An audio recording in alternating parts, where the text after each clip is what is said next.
Hello and welcome to this number 7, the seventh week in the author strategic journey. I am Dawn Bates. I'm the host and speaker of this. As you can see from the screen there, we've actually included it this time. Took us 7 weeks, but we got there. This week I wanted to talk about AI and book writing, and how there are so many how we can damage our reputations and the amount of opportunities that we're missing by actually writing with AI. And he said EI then. And I know that this is quite a controversial subject, and I know that some people are diving in full feet, everything in, right, let's go all AI. But I've been learning about AI since the late 1990s. Yes, I am that old. I know there are some people even older than me, but that's okay.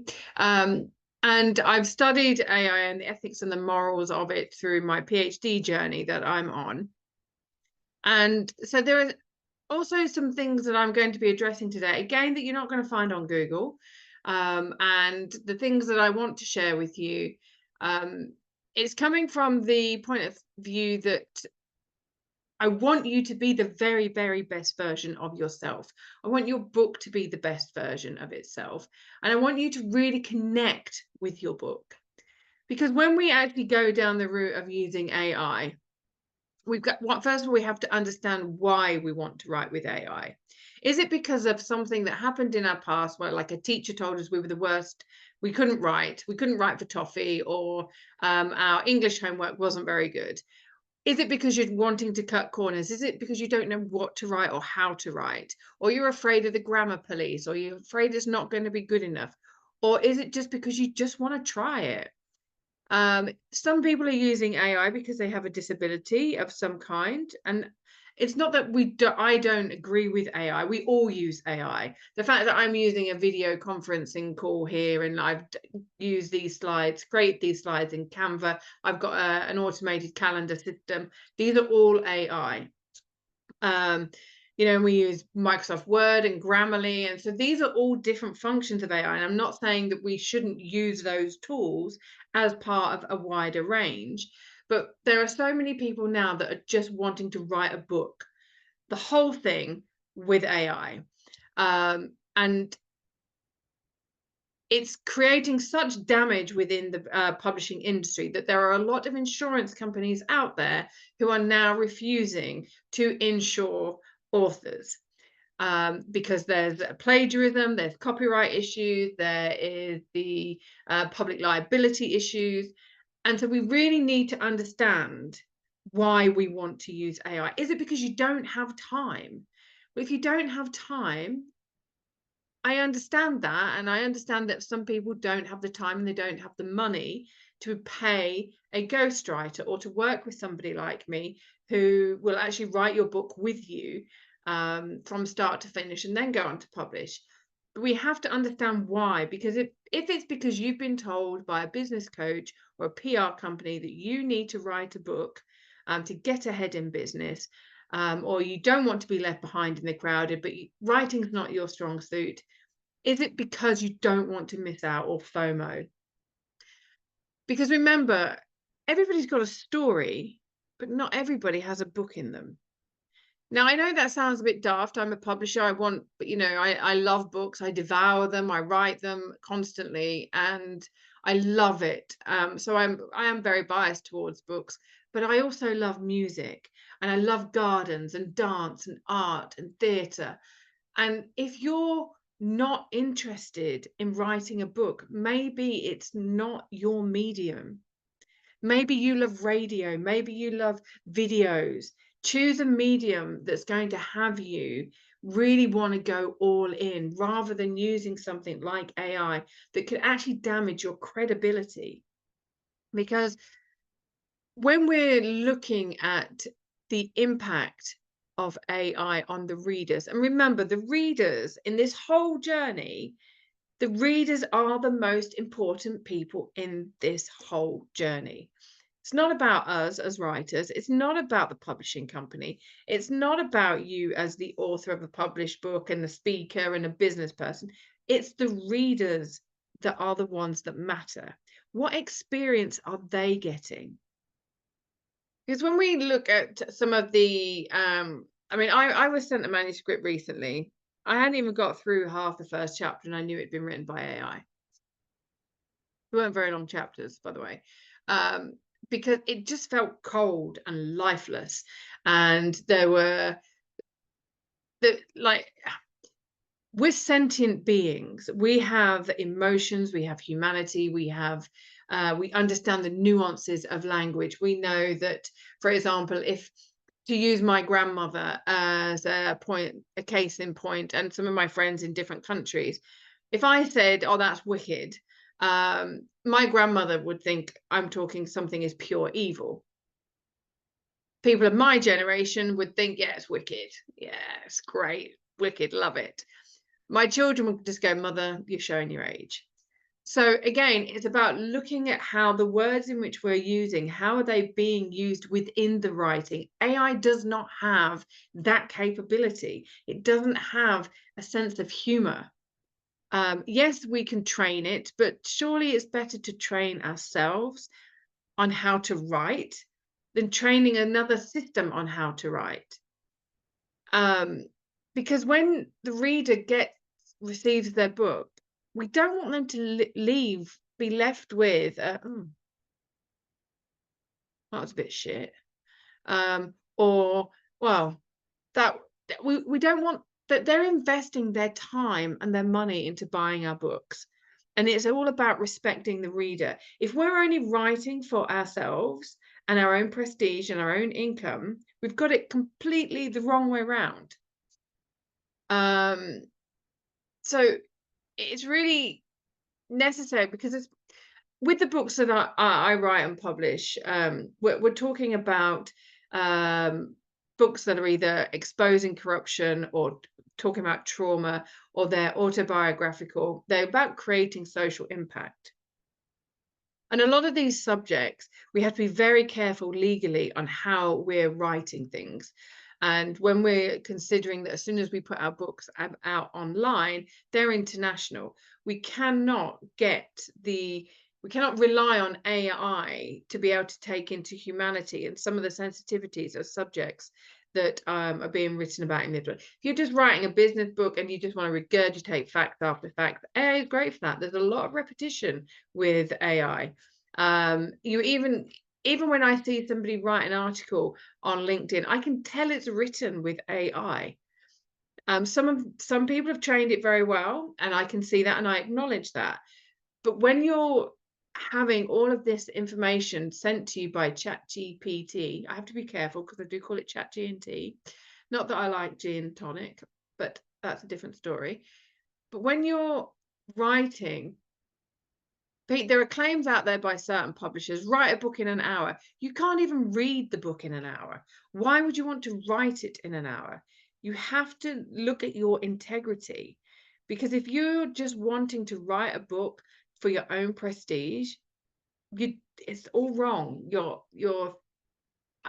I will not be swayed on this. I'm a reader before anything else. A reader, a writer, then an author, and then a publisher. So that's where I stand on it. I have been referenced. Someone said they didn't want to be a Luddite by not learning about AI, but that's their view. But for me, it's all about our integrity and our respect for our readers, and the fact that if we are going to become an author, we have to look at the legalities. We cannot just rely on AI to regurgitate stuff that's been written by other people, stored on a mainframe somewhere, and then thrown out at us on the ChatGPT or whatever the other platforms. Because when you are when you actually receive the output from these platforms, and we're reading through some of the stuff that gets sent to us, there's no citations, there's no referencing. And even when we ask for the referencing, we've got to be very careful with the website that it's taking us to. And then when we have to check whether that website is a credible website, I tend to use a lot of university websites. I tend to use a lot of white papers that have been published by private, not privately funded research centers, but um, those centers that are, so for example, if we're writing about different race relations, you might want to pick up the CABU in London, the Centre for British Arab Understanding. And so it's about looking at organizations which are serving the public. It might be the Royal Society of Arts. It might be, if you're writing about architecture, you might want to go to the Society of Architects, or the whatever organization it is that you're part of. Go and find what white papers and research papers, and look at ones that are not research papers that are not funded by big business, because sometimes it could be swayed towards the big business and what they want rather than what's actually accurate. And this is where we use our creativity as a writer, because what we're actually doing is, when we're writing, we have to do the research. I think I'm jumping ahead of myself on this one, because, well, I'm not really. Because if we are inspired by the book that we want to write, we are going to spend those hours researching. We are going to want to know about our subject. We're going to want to really get to the I've got something in my eye, sorry. We really want to get to the guts of the subject. We want to learn about it. We want to grow in the knowledge around those subjects. One of my favorite authors, Ella Shafak, she writes fiction. Most of her books are around the Turkish culture, and the integration into different parts of the world, and like the values and the beliefs and some of the subjects that she addresses. Again, Jodi Picoult is another one. Fantastic amount of research goes into her books. But when we choose to just use AI, we actually lose the ability to learn and grow as a person and change our idea of the world, or develop it. We learn more about ourselves the more we learn about the subject that we want to write about. So if you're not inspired enough to do the research, then you've got to ask yourself if that is the right book for you to be writing. Now, if you do want to write a business book and you're like, well, I really want to do it, I want to get a lost leader. Sorry, I really have got something in my eye. See, it's all real here at Dawn Bates International. No airs and graces. What you see is what you get. But if you're not interested in all of the threads that make up your book and your industry, where does your industry come from? What were the breakthroughs in it? Why is it you're passionate about your industry? Why is it that you want to write about that? There's got to be something that has you want to stay awake at night researching and writing. And I get it, we're all busy, we've all got lives, we've all got lives outside of work, and we've all got all of these things going on. We're not going to get into stress, jealousy, because that doesn't help anybody. But understanding that if you are not inspired to research yourself and get down and dirty with all that information and process it, you are robbing yourself of a really rich experience. And you're actually, just by entering these ideas into a website search engine, because that is effectively what ChatGPT and all of those others are. They're just search engines. But if all we're doing is relying on them to give us the content for our book, we are stealing our own education. We are stealing our own inspiration and our own creativity. And why would we want to do that? I don't get it. I really don't. But you're not me. I'm not you. I'm so passionate about this subject that sometimes, as you can see, I just fall over the amount of stuff that's in here that I want to get out and share with you. And like I was saying, when you love what it is that you're wanting to write about, or when you're so passionate about this this book, this story that you want to tell. It has to be something that when you're sat around the dinner table with your family and friends, or you're sat on the couch, or wherever it is, and you get off on one and you really have to have a rant about this, that's the thing you need to be writing a book about. That's the thing that you that's that's your cause. And when you start on this journey of writing about it, and you're in there and you're researching and you're cross-referencing everything and you're learning all these new things, and everything is coming together, and it's this momentum, and it's just like you're giving birth to this creation. And it's such a beautiful journey, and you're gonna get confronted, you're gonna have fears, you're gonna have all of the emotions. And if you're not having those, then you're not doing it properly. You're really not doing it properly. You're not going deep enough. I have to be very careful here, because the analogy that I'm going to use might upset somebody. It's not my intention. And it's not to say that mothers that haven't birthed their baby are any less of a mother. But for example, when you have grown a baby inside of you and you have birthed that baby, there is that intrinsic bond between mother and child. And it's not to say that the men, because the men haven't birthed the baby, that they don't have a powerful bond, or that adoptive parents or what have you, they don't have that bond. But it's that journey of being able to birth the book. Everything, like the ideas, the mind mapping, the character development, the strategy of it all, that just everything coming together. And even if you've written 5, 10 or 15 or 50,000 words, I wrote once and just hit delete. I just had to get what was there out so I could start again.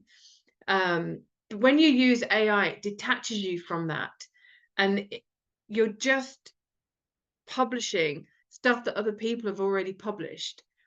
There's nothing about you in the book. And that's such a shame, because you're putting your name to it.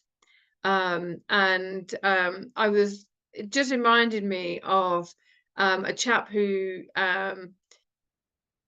was talking about marrying and proposing to a woman. He goes, I'm prepared to give her my name if she wants it. And I thought that was a really quite interesting analogy, because it's like he was so in love with this woman, he was going to share his name with her. And I don't think that we actually really realize that when we put our name to something, we've become there's such cognitive dissonance around us hiding behind something, whether it's a brand name, whether it's a company name, or a job title, or the latest dis-ease label that's out there, and we lose who we are. And for me, it's about our human preservation. Like I said, I'm not against AI for a lot of things, such as, like I said, Grammarly or Canva or Zoom. But when it comes to preserving our humanity and our creativity and our comprehension, this is where I'm like, okay, we need to actually take a step back and look at what we're losing as a human being, as an individual. We have to take a step back and actually go, what are the ethics and the morals of all of this? Because when we're looking at the journey of researching properly, we're using our gut and our gut brain, our heart center, and our thinking mind, and we're using our lived experiences. And when our three brains align, and we're using that intuition, and we're going, okay, does that actually feel right? Does that research feel right? And I want to share with you about one of my most favorite authors. He's passed away now. His name is Gavin Menzies. Now, I love researching history. And this gentleman, he was an old naval submarine captain, and he loved visiting museums and going into looking at all the charts, Obviously, I love him because he's a sailor. But when he one day he discovered this really old chart that had got what is known as the Magellan Straits, which is in the southern part of Chile, um, just underneath the um, Torres del Fuego, I think it's called. Yeah, El Fuego, but just above Ushuaia. I sailed through it. Well, not through it. I sailed into Punta Arenas along it. Um, but it's not actually cool. It was, even though it was named the Magellan Straits, Magellan actually knew there was a passage through because of this chart that Gavin Menzies found. And he wrote a book called 1421, and he also wrote 1434, and Who Discovered the Americas and the Lost City of Atlantis. I'm going to get really geeky now. But the more research he did, he realized that it was the Chinese that discovered the world.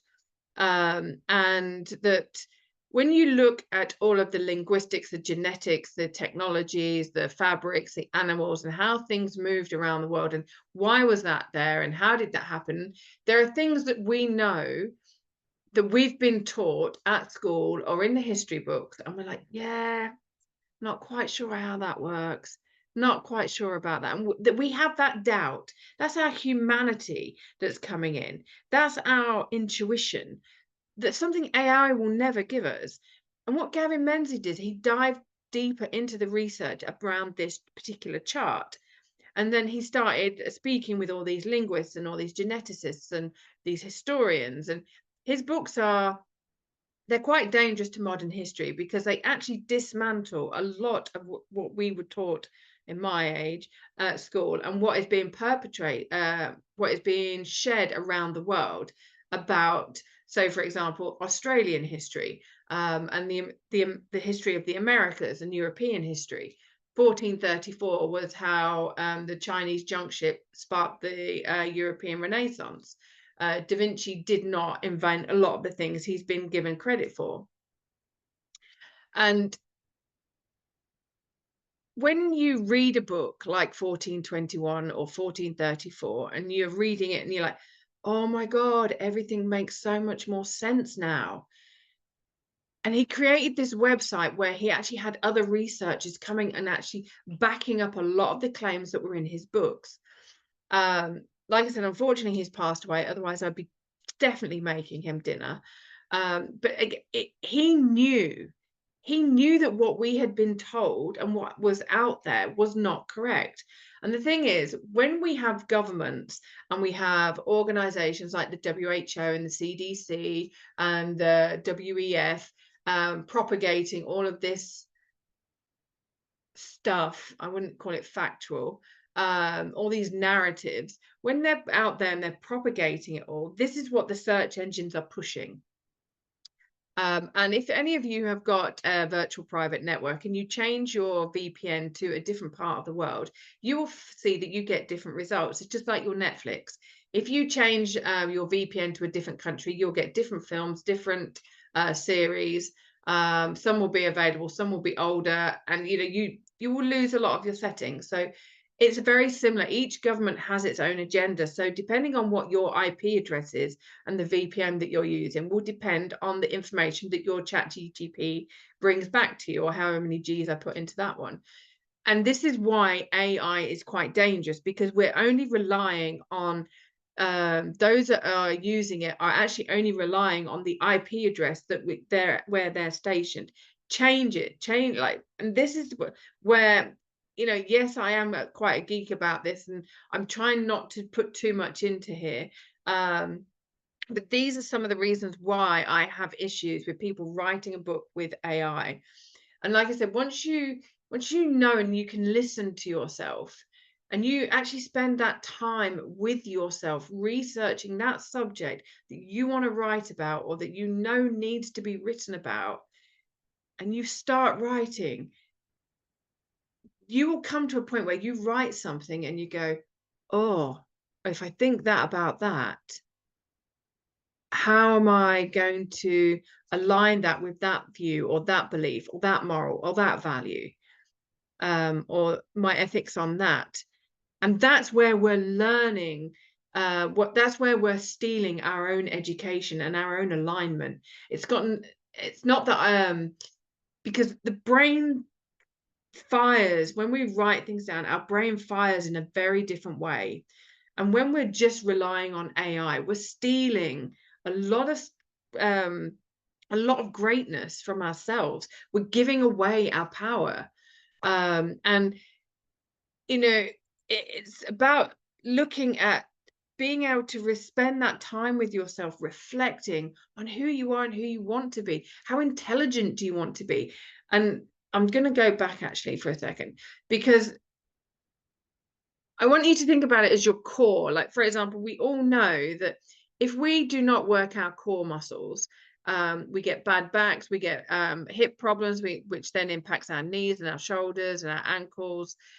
We have problems if we do not strengthen our core muscles. That's why it's called the core muscles. And when we're not using our brain and we're not using our intuition, they become, for want of a word, they grow weak and flabby. And that's why so many people spend hours in the gym working out, right? um and it's this, we rob ourselves of the comprehension of ourselves, and of our muscle, like, it's when our brain is firing in all those different ways and we're reading. And the research is one of the biggest, most beautiful experiences of writing a book, because you're reading it, you're understanding it, you're reflecting on it, then you're writing it in your own words. And it is that journey that you're taking, that if you're just using AI, those opportunities to get to know yourselves, or to get to know yourself. I mean, I don't know how many of you individual people have more than one self.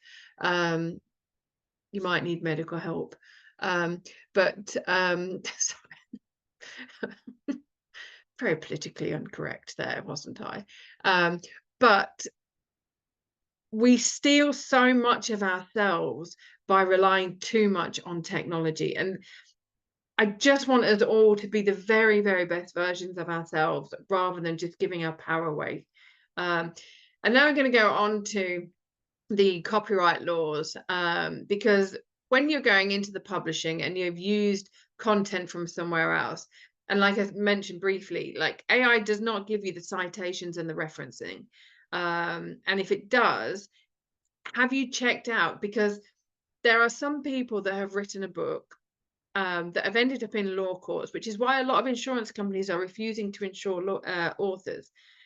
They've got content from AI without referencing it, and then it's been picked up by the person who owns that copyright. And it's so imperative to know that, okay, well, Brené Brown might have said it, but was that her quote?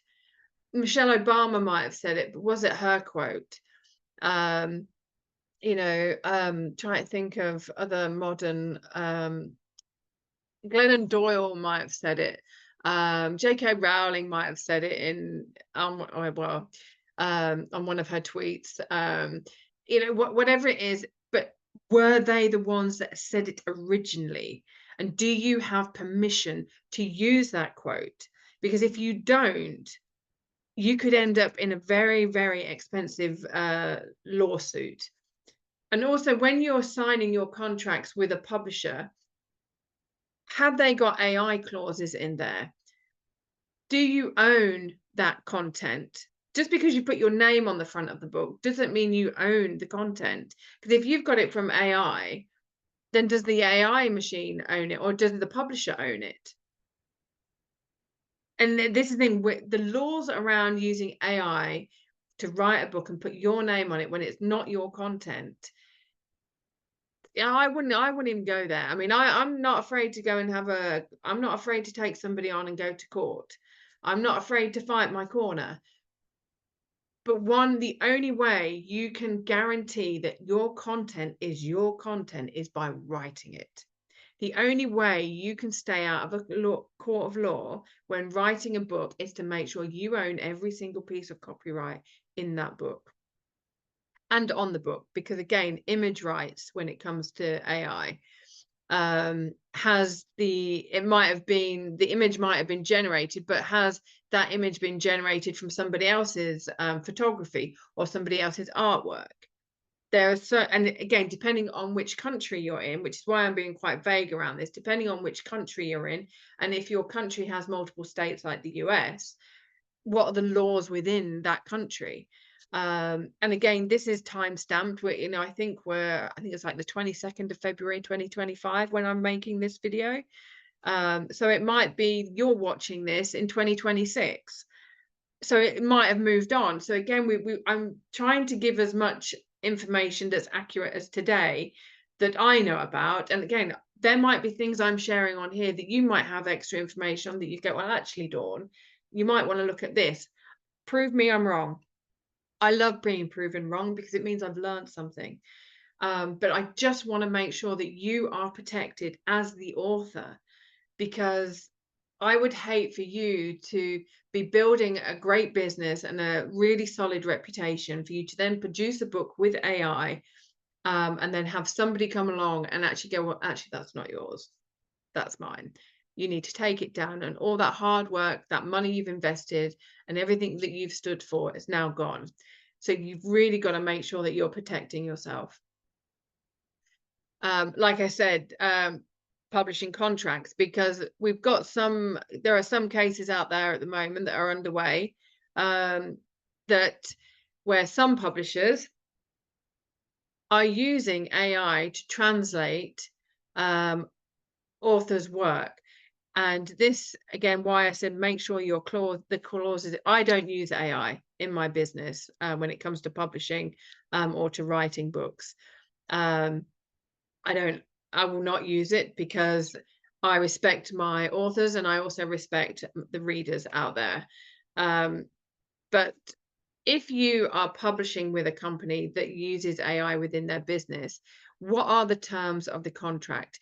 Because they can take your work and make sure that you know about global rights as well and translation rights. Because what they could be doing is, okay, well, we've got the rights to this book in English and we will have the rights to the translated ones. So what they're doing is they're taking your manuscript and then they're translating it into multiple languages at no cost to themselves. And if you don't speak that language, you have no way of testing that they've got the translation correct. To use an example, my second book, Wallahi, is all about what it was like for me living in Egypt during the uprising. I tried to use, I want the book translated into Arabic because it shares views that some Egyptians are not happy with, those that supported Morsi in the current regime. God help us all. And because there were some views in there that went against some Islamic beliefs, some of the translators that I tried tweaked the language that I had used. And I have a lot of friends who are Arabic. They're not translators, but they are Arabic. And my Arabic is a very good standard, but it's not translation grammatical standard. But when we were reading it back, we realized that they had changed the wording. And so it gave it a very, very different meaning. And that's not what I said. So my book, I've still to this day not found somebody suitable enough to translate my book from English into Arabic. And this is the thing, when you are using a publisher who uses AI to translate, because AI doesn't understand subtle nuances, it doesn't understand inside jokes. It doesn't understand generational usage of words. And that's why people hire me to do a manuscript assessment, because I'm human. I've lived in multiple countries. I speak multiple languages. And I understand how important it is to make sure that the way in which we ask something or deliver something is accurate. The other thing is about the royalties. If you've written a book and then your publisher has used AI to translate it, are you going to get any royalties? Are you? Because you didn't write it. You gave away your rights to any royalties when you said that they could translate it? Possibly. Again, you would need to really look into your contract. You'd really need to make sure that you've got a publisher who's honoring you, but also honoring the reader. You've also got to look at, like I said, insurance. Can you get author insurance? Public liability. If you're going to be using your book as an opportunity to grow your speaking career, do you have public liability as an author, as a public speaker? Is your book that you're publishing, are you covered under that publishing, the publisher's insurance? Are you covered? Do you have insurance for yourself as that writer? These are all the important things that you need to be aware of, because AI could actually be invalidating certain. If you already have insurance, using AI could actually invalidate your insurance. These, I know I've crammed a lot in here. I could go on for ages. We should all get together for dinner, possibly. But these are a lot of the key, some of the most important things I wanted to get over to you today. So I love this picture of myself. That is at the Grand, oh, Interno, I can't remember how to pronounce it, bookshop in Argentina, in Buenos Aires, when I lived in Buenos Aires. Oh my God, that was 2 days before lockdown, actually. I had just sailed 3 months across the Atlantic. It was just amazing. I'm so glad that lockdown happened after I'd been, although it did kill my speaking. I was about to do a speaking engagement there. I digress. But I want to thank you for being here and listening to me, because I know that lots of people have got their own ideas about things. Some people are ready to jump on every bandwagon going. That's not who I am. That's not something that I really do take my time to learn about things properly. And I'm not saying that other people are not doing it properly, but with the type of work that I do, I've got to look at the ethics and the morality, because if I don't, and I talk about things or I present things that are not correct, and that's my whole career gone, because I built my career on making sure that I get the right information and that I share it with people. It's important to me because I put my name to it, and my parents gave me my name. Now, if what you've heard is something that you would like to explore more with me, or if there's any aspect of your publishing or writing journey that you would like to speak to me about, then I do have a free author coaching session, author strategy session that I'd like to invite you to. I'm going to share my screen again. And throughout this, on Thursday next week, I've got an appointment at 12 p.m. So if you'd like to join me and take time to share with me what it is that you're looking at doing, or if you've got any questions, then do let me know. We've got another appointment on March the 13th. Gosh, these are going quick. Well, that's all right. Happy days. But you can get hold of that at authors.youcanbook.me and spend 45 minutes with me, and we'll dive deeper into your author strategy. And there is also my 12-week author program, which includes my signature 7-week course, and we'll be working through 7 modules. And after each week, so week 1 will be diving into module 1, which is mastering the art of book writing, and then we'll go have a freestyling week the next week. I've called it freestyling in the buffer zone, and then we'll work on module 2, and then module 3, 4, 5, 6, and 7. But between each of the modules, there will be a week between all of those, so we get out to 12 weeks. So it will be a very small group, so that we can actually make sure that everybody within the group feels safe and that confident enough to share what they're doing. We can collaborate and we can really drive it forward, so you can learn how to expand your brand or build your author business, cover all the things, find out about accolades, what are the most environmental the best environmental policies there are.